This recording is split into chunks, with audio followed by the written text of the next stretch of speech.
কালকে রাতে ছিল ডিনারে বিরিয়ানি। আমাদের এখানে লোকাল যে বিরিয়ানির দোকান সেখানে ছিল আলু বিরিয়ানি বেসিক্যালি আনা হয়েছিল। সেই বিরিয়ানিটা আনার পরে যথেষ্ট ঠান্ডা হয়ে যাওয়ার জন্য আবার গরম করা হয়েছিল। আর বাড়িতে তৈরি ছিল হচ্ছে ডিমের কারি আলু দিয়ে, যেমন বাঙালি বাড়িতে হয়।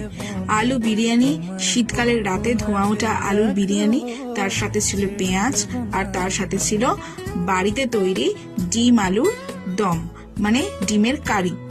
এবার আলুটা মেখে একটু পেঁয়াজ দিয়ে আর একটু ডিম সেদ্ধ আর তার কারি দিয়ে মেখে খেতে জাস্ট দারুণ লাগে।